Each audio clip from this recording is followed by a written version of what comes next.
How could the fierce Vikings, once feared as ruthless raiders, transform into the most loyal guardians of the Byzantine Emperor?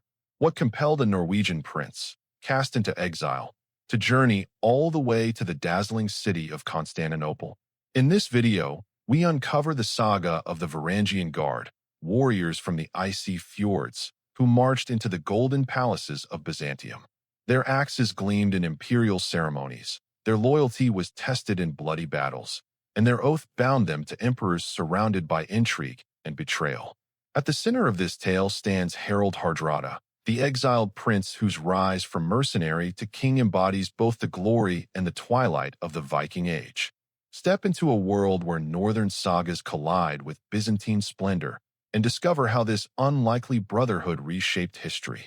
Imagine the scene: a Byzantine emperor, robed in purple, the sacred color of imperial majesty, strides through the corridors of the great palace. His path is lined not by Greek nobles or Roman descendants, but by towering men from the north, blonde-haired, scarred, their eyes cold as the fjords they left behind. Their weapons are not the curved swords of the east, but heavy axes, gleaming in the torchlight. These men, once raiders of monasteries and villages, now stand as the most loyal protectors of the Christian emperor of Constantinople. How did such a collision occur? How did men raised in the sagas of Odin and Thor, who once worshipped beneath the aurora borealis, come to kneel before Christ and guard the heirs of Rome? To understand this journey, we must begin in the Viking homelands of the 9th and 10th centuries. Scandinavia was a land of extremes, long winters, short summers, and a geography carved by glaciers. Fjords cut deep into the land, forests stretched endlessly, and the sea was both a barrier and a lifeline. Life here was harsh. Farmers struggled against the soil, fishermen braved the cold waters, and warriors sought glory through raids and exploration. The Norse were bound by honor, kinship, and the pursuit of wealth and fame. Their sagas spoke of heroes who ventured far, of ships that cut across oceans, and of men who carved their names into foreign lands. By the 9th century, Viking longships had reached the British Isles, France, Spain, and even the Mediterranean. They raided, traded, and settled, but some sought more than plunder. They sought service, wealth, and recognition in foreign courts. The Byzantine Empire, heir to Rome, was a glittering jewel in the medieval world. Constantinople, its capital, was a city unlike any other. Its walls were said to be impregnable, its churches filled with gold, its markets overflowing with spices, silks, and treasures from every corner of the known world. For the Norse, Byzantium was both a legend and a destination. They called it Miklagar, the great city. To reach it, they traveled the rivers of Eastern Europe, carving paths through the lands of the Rus. From the Baltic, they sailed down the Dnieper and Volga, passing through forests and steppes, encountering Slavic tribes, Khazar merchants, and nomadic horsemen. It was a perilous journey. Rapids threatened their ships, hostile tribes attacked, and the vast distances tested their endurance. Yet the promise of Constantinople drew them onward. For in the great city, emperors paid handsomely for strong arms and loyal hearts. By the late 10th century, the Byzantine emperors faced a problem. Their own native troops were often unreliable, entangled in politics, and prone to rebellion.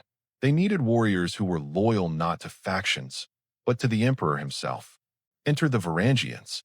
These Norsemen, already famed for their ferocity and skill, offered their services as mercenaries.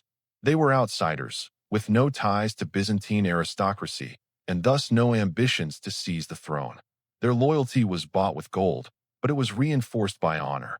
The Varangian Guard was born, a corps of elite warriors, recruited from Scandinavia and the lands of the Rus, who swore to protect the emperor. They became his personal bodyguard, his shield against treachery, and his sword against enemies. Their weapon of choice was the great two-handed axe, a symbol of northern warfare. In battle, they were terrifying, charging with axes that could cleave through armor and shields. In ceremony, they were imposing, standing tall beside the emperor, their presence a reminder of his power. The sight of Vikings in Byzantine palaces was a spectacle of contrasts. These men, who once feasted in smoky halls on roasted meat and mead, now dined on exotic dishes of the East. They wore silks and gold, gifts from the emperor, yet beneath the finery they remained Norse at heart. They brought their sagas and songs, their runes and rituals, into the heart of Christendom. Some converted to Christianity, others clung to old beliefs. Yet all were bound by the oath of loyalty to the emperor. This collision of cultures created a unique brotherhood. Men of the north serving in the east, their identities reshaped by the grandeur of Byzantium. Among these warriors was one who would become legendary, Harald Sigurdsson, later known as Harald Hardrada. A Norwegian prince, exiled after defeat, he journeyed to Constantinople and joined the Varangian Guard. His story would intertwine with emperors, battles, and betrayals, and eventually lead him back to Scandinavia, where he would claim the throne of Norway. But before Harald's saga unfolds, we must first understand the world he entered, the Byzantine Empire at its height, and the role the Varangians played in shaping its destiny. To the Norsemen, Constantinople was more than a city, it was a vision of paradise. As their longships approached the Bosporus, the sight must have been overwhelming. Rising above the waters were the mighty Theodosian walls, triple layers of stone and towers that had defied countless sieges. Beyond them, the city shimmered with domes and spires, its skyline dominated by the Hagia Sophia, the greatest church in Christendom. Inside, the streets bustled with merchants from every corner of the known world. Arabs sold spices, Persians traded silks, Slavs offered furs, and Greeks displayed fine jewelry. The air was thick with incense, the sound of bells, and the cries of traders in a dozen languages. For men who had grown up in wooden halls and icy villages, Constantinople was a revelation, a place where wealth and power seemed limitless. The Byzantines themselves were a people of contrasts. They were heirs to Rome, yet spoke Greek. They were Christians, yet their rituals seemed strange to northern eyes. Their emperors were both political rulers and sacred figures, chosen by God to guard the faith. To the Norse, this was a world of mystery, but also of opportunity. The Byzantine throne was a perilous seat. Emperors were often overthrown, blinded, or assassinated by rivals. Intrigue ran through the palace like a poison vein. In such a climate, loyalty was rare and precious. Native Byzantine soldiers, drawn from the empire's provinces, were often entangled in politics.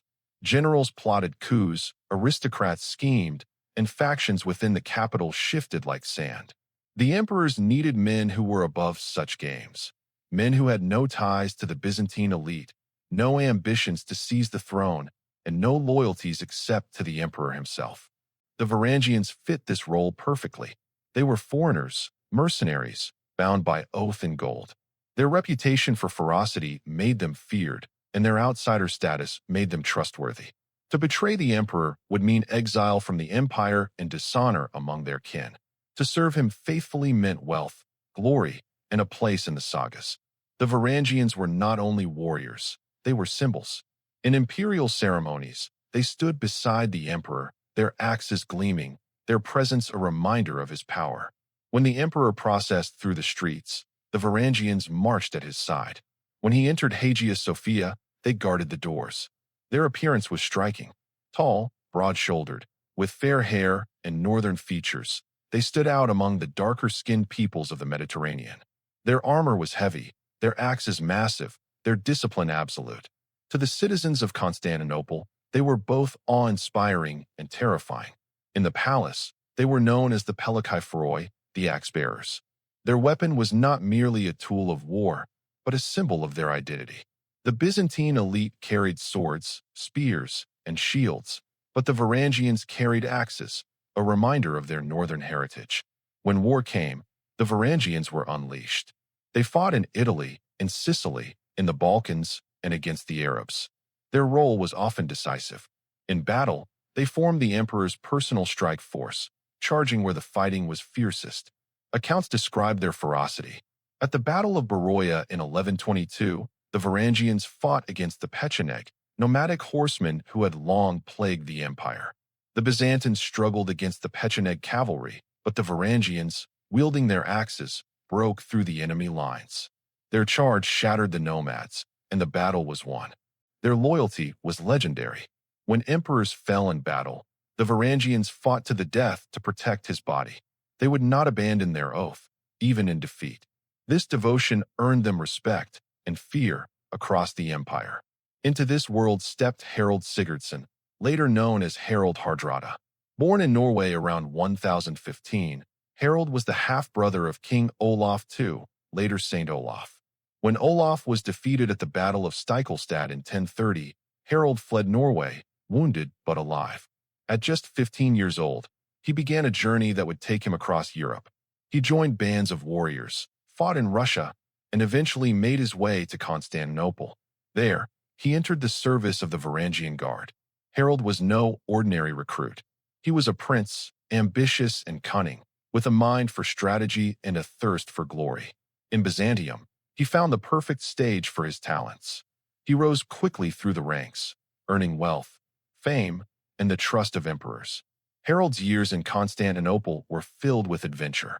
He fought in campaigns across the empire, against Arabs in Sicily, against pirates in the Aegean, and against rebels in Anatolia. He commanded men, led assaults, and distinguished himself as a warrior of rare skill. The sagas tell of his exploits, though they mix fact with legend. They claim he fought in 80 battles, that he became the leader of the Varangian Guard, and that he amassed vast wealth.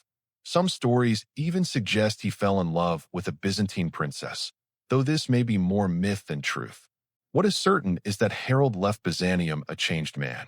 He had seen the greatest city in the world, fought in its wars, and served its emperors.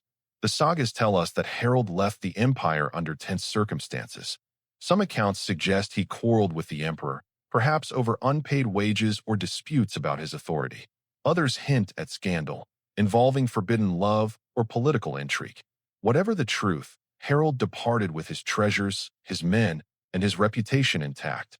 He returned first to the lands of the Rus, where he had allies and family ties. There, he consolidated his wealth and prepared for the next stage of his journey, the reclamation of his destiny in Scandinavia.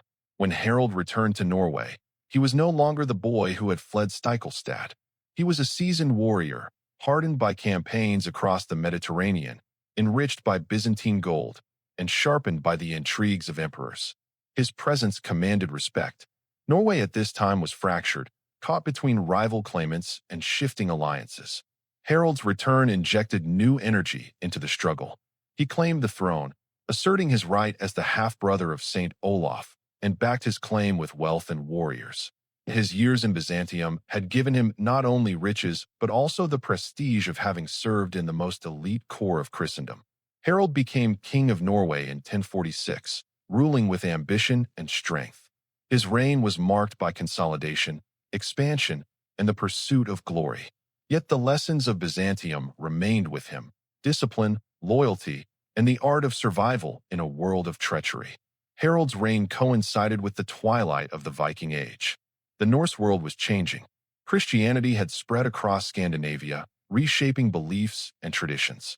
Kingdoms were consolidating, replacing the old tribal structures. Raiding, once the lifeblood of Viking expansion, was giving way to trade, diplomacy, and settled rule. Yet Harald embodied the old spirit. He was a warrior king, restless and ambitious, unwilling to accept limits. His campaign sought to expand Norway's influence, and his ambitions reached even to the throne of England. In 1066, Harald launched an invasion of England, seeking to claim the crown. His army landed in the north, and at Stamford Bridge, he faced the forces of King Harald Godwin's son. The battle was fierce, and Harald fought with the ferocity that had defined his life. But fate turned against him. He was struck down, ending his saga on English soil.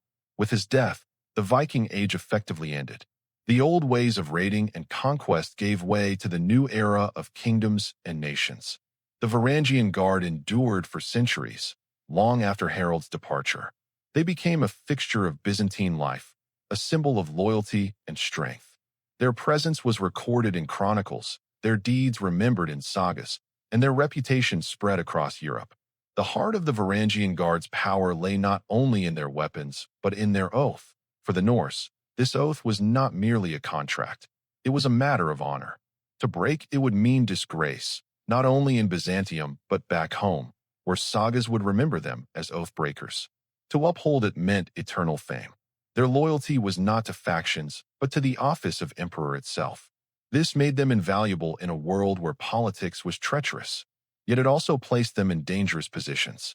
They were often called upon to enforce brutal decisions, executions, purges, and suppressions of revolts. Emperors rose and fell, often violently.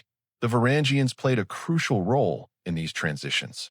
When an emperor was deposed, the Varangians ensured his successor's safety. When rebellions threatened the throne, they crushed them with ruthless efficiency. Though remembered as warriors, the Varangians lived complex lives in Constantinople. They were housed near the Great Palace, close to the emperor they guarded. Their quarters were filled with men from across Scandinavia and the Rus, speaking different dialects, sharing stories of home, and forging bonds of brotherhood.